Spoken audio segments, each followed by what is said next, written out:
Hello दोस्तों, शुरू करते हैं आज का वीडियो जिसमें हम जानेंगे कि प्रीमियर में हम रेंडर कैसे लगाएंगे। तो सबसे पहले प्रीमियर को हम ओपन कर लेते हैं।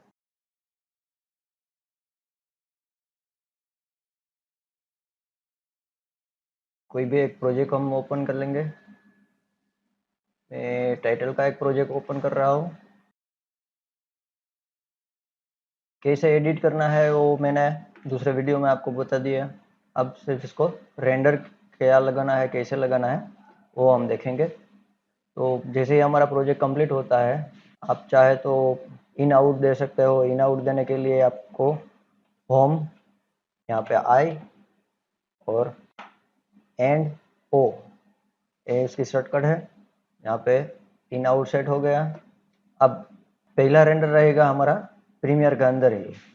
तो यहाँ पे एक्सपोर्ट में हम जाएंगे। तो यहाँ पे बहुत सारे सेटिंग है। ए एम पी फोर के लिए है, तो हम एम पी फोर ही बनाएंगे। ज़्यादातर लोग एम पी फोर बनाते हैं, हम इसको ही सेटिंग में चलेंगे। अब देखो, ये 19-20 का प्रोजेक्ट है तो यहाँ पे वही सेटिंग रहेगा। और हमें 25 फ्रेम चाहिए तो यहाँ पे वही रहेगा। और प्रोग्रेसिव ही रखना है। एक्सेप रेशियो उसको 1:1 रखो, या फिर 69, जो भी आप चाहो। ए वाला वाइड स्क्रीन वाला तो भी चलेगा, ए 1:1 भी चलेगा। ठीक है, तो हम रखेंगे वाइड स्क्रीन, क्योंकि हमारा ज़्यादातर प्रोजेक्ट 69 होता है। तो हमारा ये पहला स्टेप हो गया। हमें यहाँ पे प्रोग्रेसिव ही रखना है। मोर सेटिंग के अंदर जाएंगे तो यहाँ पे कुछ करने की ज़रूरत, ये मैक्सिमम डेप्थ है उसको टिक मारेंगे। अगर ज़्यादा अच्छी क्वालिटी चाहिए तो यहाँ पे हम टिक मार लगा देंगे। देखो, ये फ्रेम रेटिंग के बारे में है। यहाँ पे 3 ऑप्शन मिलते हैं। तो 3 में से कौन कौन से ऑप्शन है और उसको ज़्यादा डिटेल में नहीं जाएंगे, मगर फ्रेम ब्लेंडिंग और ऑप्टिकल फ्लो, अगर ज़्यादा स्लो मोशन है, स्लो मोशन किया हुआ है तो ऑप्टिकल फ्लो रखो।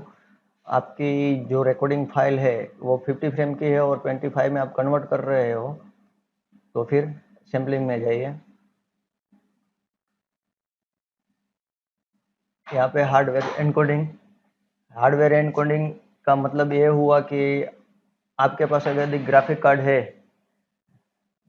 है तो यहाँ पे हार्डवेयर एनकोडिंग आएगा, वरना यहाँ पे सॉफ्टवेयर एनकोडिंग ही रहेगा। तो मैं यहाँ पे हार्डवेयर एनकोडिंग रखता हूँ और दूसरे कुछ चेंजेस की ज़रूरत नहीं है। यहाँ पे बिटरेट का ऑप्शन है। बिटरेट में कौन से बिटरेट रखेंगे उसके बारे में मैं आपको बता दूँ। कौन कौन से बिटरेट कौन सी फाइल में होने चाहिए, फिल्मोरा वेबसाइट के ऊपर यहाँ पे मापदंड दिया हुआ है, तो आप उसको देख लीजिए। हम ज़्यादातर 1080p का यूज़ करते हैं, तो उसको 15 Mbps हमें मैक्सिमम रखना चाहिए। उससे ज़्यादा रखो तो कुछ फ़र्क नहीं पड़ेगा, मगर ये क्वालिटी बेस्ट है। ठीक है, तो यहाँ पे हम 15 कर देंगे। और ऑडियो के अंदर जाएंगे तो यहाँ पे जो भी ऑडियो AAC रखना बेस्ट है। स्टीरियो रखना चाहते हो तो स्टीरियो रखो, या फिर 5.1 भी रख सकते हो।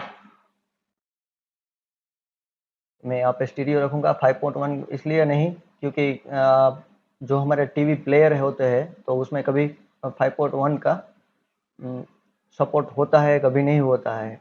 फिलहाल तो स्मार्ट टीवी आ रहे हैं तो उसके अंदर तो सपोर्ट रहेगा, मगर जो पुराना स्मार्ट टीवी नहीं है तो उसके अंदर स्टीरियो रखना बेस्ट है। और ऑडियो की क्वालिटी है वो आप अपने हिसाब से रख सकते हो। बाकी चीज़ों की कोई ज़रूरत नहीं है, इसको बंद कर दो। एक ज़रूरी और बात है कि ये दो तो हमने बंद कर दिए, मगर आपको प्रोजेक्ट कहाँ पे सेव करना है वो यहाँ पे बताएगा। मैं इसको रख रहा हूँ डेस्कटॉप पे और इसका नाम दिया है TRY। ठीक है, यहाँ पे सेव, ये हमारा पाथ हो गया। हम यहाँ पे सेव कर रहे हैं। अगर यही सेटिंग आपको बार बार चाहिए तो आप यहाँ से इसको सेव भी, प्रीसेट को सेव भी कर सकते हो।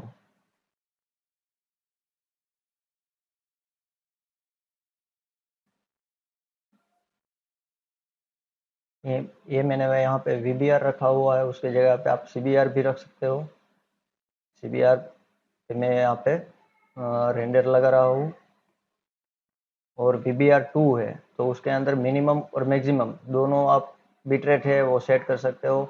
जैसे कि हमें फिल्मोरा के चार्ट में देखा था, मिनिमम होना चाहिए 10 और मैक्सिमम 15, तो वो भी हम रख सकते हैं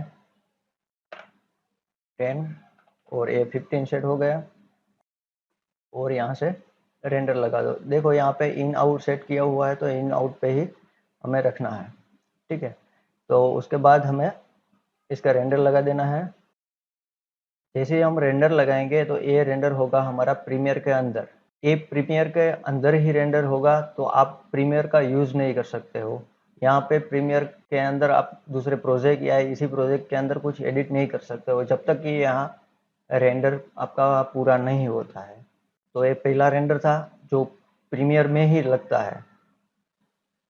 तो चलिए दोस्तों, ये हो गया हमारा प्रीमियर के अंदर का रेंडर। अब हम बात करेंगे मीडिया एनकोडर के अंदर कैसे रेंडर लगाते हैं। तो प्रोजेक्ट को उसी तरह से हमें कंप्लीट कर लेना है। उसके बाद हमें एक्सपोर्ट में जाना है। एक्सपोर्ट में जाने के बाद यहाँ से आपको करना होगा सेंड टू मीडिया एनकोडर। तो मीडिया एनकोडर अपने आप ही ओपन हो जाएगा, और आपका जो प्रोजेक्ट है वो उसके अंदर इंपोर्ट हो जाएगा। तो आप देख सकते हो कि हमारा यहाँ पे प्रोजेक्ट आ चुका है। आप उसको यहाँ पे कस्टम में जाके जो भी अपना सेटिंग है वो सेटिंग आप दे सकते हो। और यहाँ पे ओके कर दीजिए। सेटिंग करने के बाद फिर से बता देता हूँ, कस्टम में जाना है। आपको जो भी फाइल रेंडर लगानी है, यहाँ पे इफेक्ट वगैरह है, अगर नहीं चाहिए तो उसको बंद कर दीजिए। उसमें कुछ छेड़छाड़ नहीं करनी है। एक वीडियो और ऑडियो, उसके दोनों के अंदर ही आपको सेटिंग करनी है। यहाँ पे सारी सेटिंग्स है, और जैसे वहाँ पे था यहाँ पे भी है, हार्डवेयर एनकोडिंग और सॉफ्टवेयर एनकोडिंग, ठीक है। तो इसको आप अपने हिसाब से सेट कर दीजिए, और यहाँ पे ओके दे दीजिए। और उसके बाद इसको यहाँ पे आपको सिलेक्ट करना है, और यहाँ पे प्ले का जो बटन है उसको आप प्ले करोगे तो यहाँ पे आप देख सकते हो कि प्रोसेस हो रहा है। यहाँ पे भी आप देख सकते हो कि वीडियो का रेंडर हो रहा है। तो यहाँ पे आपका रेंडर चालू हो गया। ये रेंडर जब चालू होता है तब आप प्रीमियर के अंदर कुछ भी कर सकते हो, ठीक है। यहाँ पे आप चाहो तो कुछ भी एडिट भी कर सकते हो, और दूसरा वर्क भी यहाँ पे आप कर सकते हो, क्योंकि ये है प्रीमियर एनकोडर के अंदर आपका एडिटिंग हो रहा, सॉरी, रेंडर हो रहा है।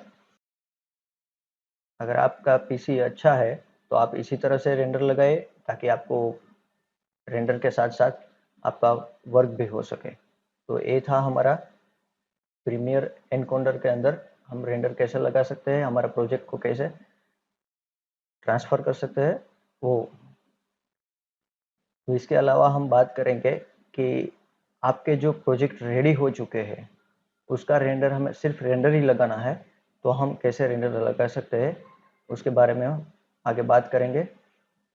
अगर आपके पास प्रोजेक्ट पहले से रेडी है और सिर्फ रेंडर लगाना है तो प्रीमियर को ओपन करने की कोई ज़रूरत नहीं है। उसके लिए हमने एक शॉर्टकट दी हुई है मीडिया एनकोडर की। इसको आप डबल क्लिक कीजिए, आपका मीडिया एनकोडर ओपन हो जाएगा, और आपने जो भी प्रोजेक्ट बनाए हुए हैं उसको आप इसके अंदर इंपोर्ट कर लीजिए, ठीक है। यहाँ पे आपका मीडिया एनकोडर ओपन हो गया। यहाँ पे प्लस पे आपको ऐड सोर्स पे जाना है, और आपके जो भी प्रोजेक्ट अपने रेडी किए हुए हैं, हम यहाँ से कोई भी प्रोजेक्ट ले लीजिए आपने जो भी सेव किया हुआ है। तो यहाँ पे जितने भी सीक्वेंस है वो सारी सीक्वेंस एक प्रोजेक्ट के अंदर ओपन होगी। आपको जो भी सीक्वेंस को रेंडर लगाना है, ठीक है, वही एक सीक्वेंस को सिलेक्ट करना है। तो यहाँ पे 15 नंबर का टाइटल है, तो मैं यही सीक्वेंस सिलेक्ट कर रहा हूँ क्योंकि इसको ही मुझे रेंडर लगानी है। आप गलती से अगर यहाँ पे कोई भी अदर सीक्वेंस को सिलेक्ट करते हो तो उसका रेंडर होगा। तो इसके अंदर आपको सावधानी ये रखनी है कि आपको जो भी सीक्वेंस को रेंडर करना है वो आपको पता होना चाहिए। यहाँ पे इंपोर्ट कर दीजिए, थोड़ा सा टाइम लेगा और उसके बाद यहाँ पे प्रोजेक्ट आपका इंपोर्ट हो जाएगा। आप दूसरा प्रोजेक्ट ले लीजिए। एक टाइटल का मैंने लिया, अब दूसरा मैं ले रहा हूँ सॉन्ग का।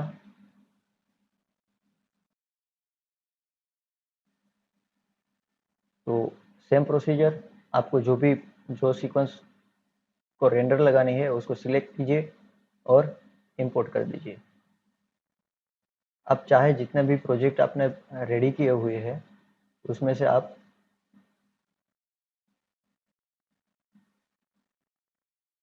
इंपोर्ट कर सकते हो।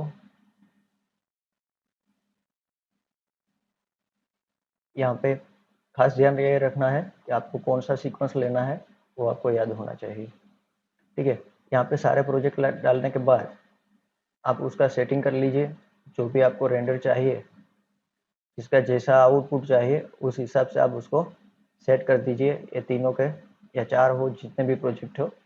ठीक है, उसके बाद यहाँ पे प्ले का बटन है, उसको प्ले कर दीजिए, ये अपने आप ही रेंडर लेता रहेगा।